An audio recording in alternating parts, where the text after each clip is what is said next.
thank you, Toft. I think over a period of time, we've all, I mean, from when I started off in 2003, where I personally was a novice in what conservation-based tourism was all about, to where we stand today. We have many more takers. We have a lot more hotels, and I'm particularly impressed with Ahana. That's wonderful to know, Ayu. Really, really well done, and congratulations. That's the kind of data I would like to be putting out where each and every hotel of ours are concerned. The challenge is that a lot of our hoteliers, a lot of rare hoteliers who have been involved in conservation for a very long time, don't believe that they're all there. And some of them also believe that they have to, like go 100% to, they have to be 100% before even pitching or showing themselves off as somebody who's been working in sustainability and promoting conservation based tourism and hospitality.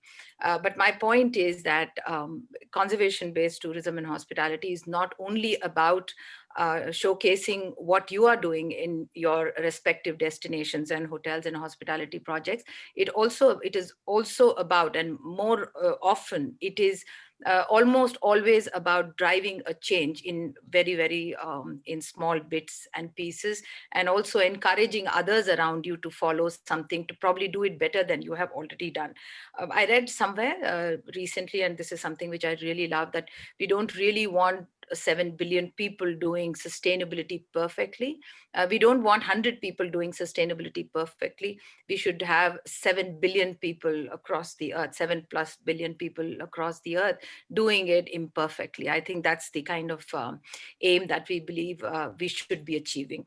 And where conservation marketing is concerned, most of what I'll be presenting today is my own experiences. I must tell you, I wasn't prepared for the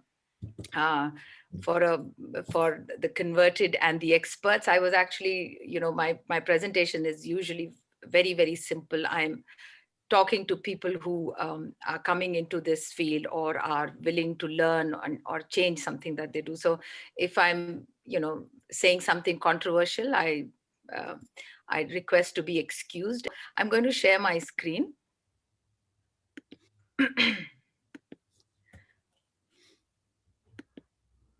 Yeah, so that's a wonderful picture from one of our very, very strong proponents of conservation-based tourism from, and I'm not going to be talking about giving names over here, but what is conservation-based tourism, and how does each one of us look at promoting conservation or sustainability, and are we willing to promote sustainability as a strong point for converting sales, of creating consumer awareness? Are we open to do it? Is a very important point when we are talking about conservation-based tourism. So what does it encompass? Social impact. This is from my perspective. Of course, it encompasses a lot of social impact. Primarily, I think any tourism or hospitality product is there. The primary aim of these tourism and hospitality product, besides being business, is also to ensure that the community community benefits. At least if it doesn't benefit, at least it should not ruin the life and living environment for the community. At the same time, the destination has to, it is very important that the destination retains its integrity and its original quality. Like somebody famously said, if it's a place worth living, it's a place worth traveling to, but definitely not something that you can ruin as a traveler and come back. Behavioral change, both in terms of, especially in this environment where there are tour operators, where there are hoteliers, there are marketing companies, there are social media people who are listening in.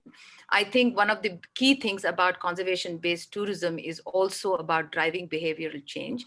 It begins with a lot of understanding about the environment. It deals with a lot of destination awareness, also the challenges of the community that are there, and what happens if a horde of tourists kind of land in that particular destination. Lastly, conservation-based ideals, and I've always found this challenging, that two important conservationists don't really see eye to eye. Not all conservationists see things in the same perspective, but that again is a part of the learning that that I believe it's very, very important for people like us who definitely. I mean, for me, my biggest worry is that I am not out there muddying my feet and dirtying my hands. I'm only the spokesperson of conservation-based tourism and hospitality products. Commercials in the end is again a very important part of it. If something doesn't sell, however beautiful, sustainable, community friendly it is, it's not going to be making money for the community or the project. And at some point, the hospitality owner or the hotel owner loses steam midway. So I think commercials are very, very important. So the basis of all action and change where conservation is concerned is as simple as A, B, and C. This is one of my favorite things, and I have learned over a period of time that building awareness for yourself and then creating it for people who are listening into you or buy into what you're selling is very, very important. So knowing everything that there is to know about climate change, about the environment challenges of a destination, about challenges that the community is facing, about naysayers, about I mean everything that this particular destination or a tourism product has to tell you is something that you should be aware of. So reading up, listening in, listening to people who are in this space is very, very important. The second is, of course, believing, is belief, believing that each of us can make a difference and can impact in whatever small way, even if it is even if you pick up something that is a very, very small initiative at your property, at a particular hotel, or in a particular company, somebody picks it up and takes it, makes a big thing about it. It's a big thing. It's a big flag for conservation. The third is, of course, choice. Once you are aware and you believe that you can make a change, you can make a difference, I think the choices that you will be making will always be very, very careful and conscious.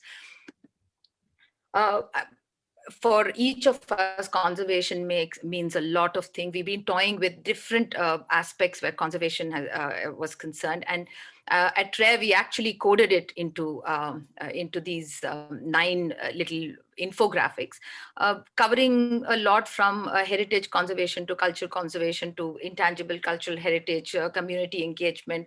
Of course, single-use plastic is probably one on top of every list, and it's not to say that each one of them cannot independently stand its own, and cannot really take this up forcefully, but a balanced view in where everything is concerned. I mean, you could be doing everything, but you let your community or your team go when the pandemic has struck you is definitely not something which I would appreciate in somebody who's talking about conservation and community building. It's about the people. From the beginning, we've said wherever marketing and communication is concerned, it's always about the people. Look at it in the tourism perspective. You have tour operators promoting you. They have very limited idea or knowledge or destinations that they are promoting. At the same time, on the other hand, there are hotels that are hotels or homestays or conservation-based lodges or heritage hotels preserved, and that are opening up in different parts of the world or different parts of the country. To tie these two people together, and then the community at the other end, and the traveler at as the final part of this chain, it means we are actually aiming to be promoting something which is just not about great views and uh, great food, or just about but that the the size of the pool or having a lap pool in your rooms. The product, this is the beginning and the end. The product speaks 1,000 words. What you've done, where have you located your product? Um, to say that you've built a 400-room hotel and are sustainable isn't working. To say that you have built a large brick and mortar, property with hundreds and acres of golf courses and things like that. Well, it's not working. So the product, of course, is very, very important, and that ultimately speaks 1,000 words. It might be small, it might be mid-sized, but that actually really makes a lot of difference. The product ultimately is your canvas, the way you decorate it and the way you you aim at projecting what the hotel or lodge or even an experience is all about, is all in the way you design. The design of the hospitality is a very, very important element, and I think that becomes, for a marketing company and a communications company, it becomes very, very easy to put out these images, especially in this age of social media, Instagram and things like that. Though I hate calling these kind of images Instagrammable, but it becomes very, very simple to show the soul of a particular property, and that is again a very, very important part. Um, Impacting inspiring human interest stories. I think you all know this very, very famous image from Jamtara Wilderness Camp. What not many people know and what we don't shout out too much. In fact, Amit has told me so many times that, he's really tired of seeing this picture on every, in every fair and in every cover that we try and project for promotions. But the story behind it is how they have managed to keep this particular piece of land that they have hired or rented from a local farmer, who doesn't make a lot of money because it's usually dug out by wild boars, and he doesn't make any money. So typically in instances like this piece of land is usually sold off to somebody who will build something ugly and horrible, or they'll probably start. I don't want to say it, but maybe try and harm the wild boar. An idea like this is a very simple and a very inspiring human interest story, which is lovely to say. And these are the kind of stories when we are marketing, when conservation-based marketing, when you're talking about conservation-based marketing, it makes a lot of difference. And an image to match it definitely goes a long way in catching people's attention. The concept and experience, of course, and this is one, and I mentioned Swatma here. This is an image from Swatma in Tanjavur. I mentioned this place because before this particular hotel came about, Tanjavur was not even a night destination. But to bring about a hotel that ropes in the local cuisine, the art, architecture, music, dance, performing arts, you name it, they brought everything into their narrative, and setting them out as experiences really creates a great great benchmark for other people to follow. In which case, conservation marketing then just isn't about the structure that you have built. It is also about how you have literally pulled in every aspect of that heritage into your narrative. In fact, now that Toft is also trying to create is also trying to create and endorse hotels who are other than wildlife lodges, since you're also looking at other properties, other heritage hotels and other hotels which are not in the wildlife or nature zones. It becomes very important, and as how these hotels, in fact, heritage hotels, also rope in most of the intangible heritage to create a swell narrative. Some of the imagery, in fact, the activities kind of have made a great impact in the way we've been trying to talk about a particular hotel or a destination. For instance, at Jim's Jungle Retreat, and you see that tiger made from a collage of different animals and grass and everything. Butterflies also, and now you can see peacocks and all kinds of things there. The tagline that they use for this is seek the tiger, find the jungle. And this kind of narrative, and I remember when we used to present it, it makes a very, very powerful storyline to be talking about the concept of a hotel that encourages you to look beyond a tiger. promoting things like the termite walk, for instance, which again, Jim's Jungle Lodge does. It is immediately a call out to travelers with children to say, come and discover the natural world around us. I remember doing junior ranger, talking about junior ranger programs, talking about junior chef programs, this kind of visuals, knowledge, activities that engage audiences, engage travelers with what can be done across the board from children to young adults, becomes again a very, very important part of what we can do where conservation-based tourism is concerned. Reaching out to receptive audiences, I've seen middle-aged people are, such as myself, it is very difficult to change their mindset. But I've always seen that it's fantastic to be reaching out to young children, young adults. Sadly, the price points don't always match, but it is. I mean, reaching out to them through visuals, through small stories, through activities, cycling and things like that are a great way to get them to introduce destinations to them, and allow them to discover destinations very differently from sitting on a 4x4 and driving around, driving amok in the jungles. I remember when there used to be these walking safaris in Satpura. Most of the time I was told that it is the Indian travelers are least interested in these walking safaris. It's mostly taken by foreigners, but that's changing.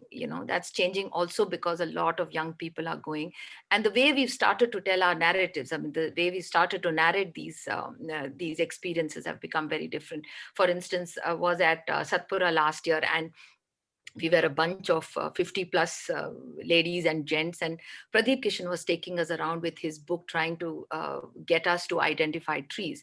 Now that made a very, very interesting activity for all of us, and activities like that led by experts, or even led by somebody who has a lot of local knowledge, again, for us from a marketing standpoint, to be using this as a story to say, Kalu Dada at Chhatrasagar, we've taught him how to identify birds for you. And that visual of this man standing in this traditional Rajasthani turban and his dhoti and his kurta, and standing with a binocular and a bird book and identifying birds for you. It's a striking picture, and it adds to the whole idea of promoting community-based tourism, where the community is impacted very, very strongly. In a bit, I'll tell you the side effects of this, but building communities and network growth, again, is very important. One of the things for most marketing companies, who I don't know if there are anyone listening in, is to build that network. So though as a group of hotels, there are a lot of people who came together. What they learn from each other, how they take a particular, like a particular idea, say how to, let's say how to do RO water bottles, or how to say do composting or something like that. So between the community, they kind of come together and form a larger group of people. Similarly, they reach out to travelers who come there, and I've not known of, especially these times when so much domestic travel is happening. Every other booking that they go to places like this, they write back to say exactly this: I've come back learning how easy it is to compost in my backyard, things like that. So that is the strength of the marketing conservation-based products, which is, again, allows you to increase the network of people who buy into what you're selling. Simple ideas like this are great agents for change. Having great pictures to show this, that's one of the things. I mean, not everybody is happy to take a photo or a selfie with something that they have created, and allowing a marketing company to put it all out there. But that it is very, very important. How else do we tell you the difference between an XYZ hotel and an ABC hotel, which might outwardly seem the same, but are very, very different in the way they deal with issues like this.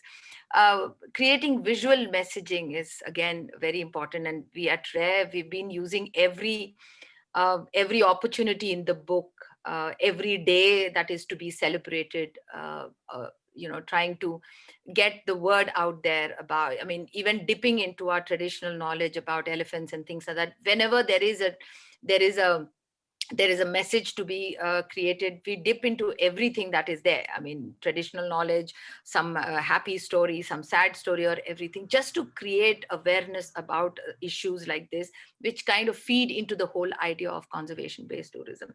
uh, what is it about conservation tourism? First of all, it is not false. I mean, you cannot get away with saying things which are not true, right? So authentic is, it has to be very, very authentic. We do have somebody who's constantly looking into what is being posted, constantly looking into um, whether, if they say we've said no to plastic, or plastic has come back during the pandemic or something like that, somebody is constantly looking at the claims that our hotels are doing, because currently it's all self-audit, right? Only a few of them have really gone into the professional and paid audits. No manipulation, so there is no manipulating any data or something like that, or giving like a blanket figure to do anything. It's not a commodity. This is something that we really struggle with. How not to commoditize the work that you're doing. At the same time, we are faced with the challenge of trying to explain why conservation is not a cheap entity. Simply because we give you RO water doesn't mean our prices can come down by 20% or 30%, right? And conservation also does not mean, conservation based tourism does not also does not mean we are basic, rustic or basic. These are the typical words that are usually used when you tell them that we are a green hotel or an eco-friendly hotel. um, these stories have to power sales. Is not the end to the means, is not a means to the end, but at the same time they have to power the idea of sales. At the end of the day, like one of my hoteliers once said, Kishoba, great work you're doing, but as long if I don't get those heads on the beds, or the bottom portion of the body and all of them together, it's not going to make any difference to me. So we need these stories, and they need to be powered. They need to power our sales, but really by not making them that key focus area, saying is, or not using them to brag about it, but as a creative way to power change in the way travelers would behave. Really measuring impacts through real data, which has also been very, very helpful for us, which is why a lot of books that have been created around national parks or some of the heritage hotels really help us make a big case for the hotels that we promote. Motivating travelers has been one of the biggest challenges, and for the last 4 5 years, especially when we started looking at the domestic traveler, we've been trying to create campaigns to encourage travelers to start exploring differently when they are looking at a hotel, not looking, and which is why we'd like to call it conscious luxury travel. And I must tell you, it isn't very popular with a lot of the hoteliers that we promote, whose hotels we promote, but that bit of luxury was important. Someday it will drop off, because again, like I said, the whole conservation based tourism and sustainability and ecotourism bit in India still has a very tough name. Somebody said to my face that, Shoba, I am not going to go slum it out somewhere. So we had to say, well, it is luxury, just like Ayu pointed out before. It is responsible luxury. It can be luxurious, but it does not need to pertain to your sense of luxury. I don't need to give you a mile long buffet. I can get you something which is fresh and flavorful from the farm nearby. So those kind of ideas we've been trying to motivate travelers with. Some of the ways we try and encourage through our visual marketing and Instagram is by putting these attributes of what are they following and everything. So just trying to create a lot of interest in a world that is so full of content now. I mean, there was a lovely video against Instagrams recently, but in a world that is completely inundated with visual stories, this need to constantly keep changing our tonality, our words and voice, just to make sure that you're heard and seen above all the clutter. And I must say that there are one of the things that promoting and talking about hotels that really love the planet they are on, and they really care for the community that they are surrounded by, is that it has taught me humility. I mean, there's so much to be done out there, and this is as much as we can do. It's also been one of great learning. You learn almost every day. So, and the second thing, of course, is the third most important thing is patience. I used to, kind of get irritated when I come up with a brilliant idea and to be shot down and say, no, no, no, we don't have money for this or something like that. It's taken me a lot of time to say, to understand that a lot of it can be done without money. Right. And that is where I come to this point about collaborations. Join Crusaders and collaborations. Please lend your voice. As a hotel, as a marketing company, as a travel company, you need to be out there and be involved. You can't just sit in a corner where you're there and say, okay, I'm doing this XYZ. Ultimately, that's us. Thank you so much here for any questions that you have. That leaf that you saw floating around is a metaphor that we constantly use about trying to promote conservation, this is ginkgo biloba, called maidenhair tree. Today, it is found in every corner of the earth, and originally it started. It was found in the East only, and I was, hugely. I was amazed and surprised to find a large quantity, large gardens filled with this tree. The whole idea is to promote conservation based, whether it is tourism or sustainability or even conscious living. It has to be propagated by the human being. You have to inspire and impact the person around you, whether it's 1 or 10, doesn't matter. And that is what all your marketing has to say. Um, I'd like to end by saying that conservation or sustainability cannot be something that you can only talk about and not live it.